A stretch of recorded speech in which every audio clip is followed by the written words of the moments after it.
வணக்கம் ஃப்ரெண்ட்ஸ். இன்றைக்கி நம்ம என்ன பார்க்க போகிறோம்னா, நியூ சைட் மார்க்கிங் எப்படி பண்ணுறதுன்றதை நம்ம பார்க்க போகிறோம். உங்களுக்கு நான் டிஸ்பிளேல காமிச்சிருக்கேன் பாருங்கள்.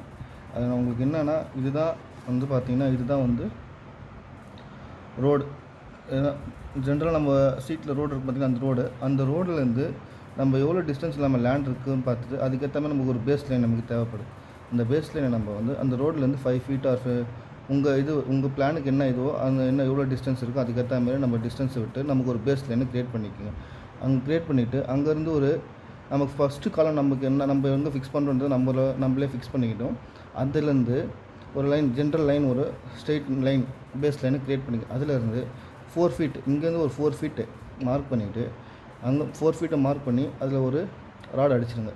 அங்கேருந்து ஒரு 5 feet ஒரு ஆர்க் ஒன்று க்ரியேட் பண்ணுங்கள். இந்த ஆர்க்கு இப்படி க்ரியேட் பண்ணிட்டீங்கன்னா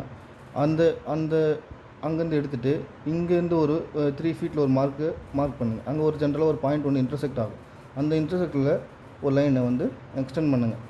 இது வந்து இப்படி எக்ஸ்டெண்ட் பண்ணி நம்ம செக் பண்ணோம்னா இது வந்து 90 degreeல இருக்கும். இந்த 90 degree நம்ம பார்த்துட்டாலே நம்ம இந்த லைன் அப்படியே போட்டு இந்த இடத்துல நம்ம 90 degree செக் பண்ணிக்கலாம். இங்கே 90 degree இருந்தாலே இங்கே 90 degree வந்துடும். சரிங்களா? இது எப்படின்னா, நம்ம படித்தது தான் பித்தாகரஸ் தியரி படி ABC A² + B² = C². இதை நம்ம ஜென்ரலாக போட்டு பார்த்தா 25 = 25. இதுக்கு தான் நம்ம வந்து 90 degree இருக்குன்னு சொல்கிறாங்க. இப்போ நம்ம சைட் வந்து 90 degreeல இருக்குது. இந்தமாரி தான் நம்ம சைட்டை மார்க் பண்ணுவோம். Okay, thank you.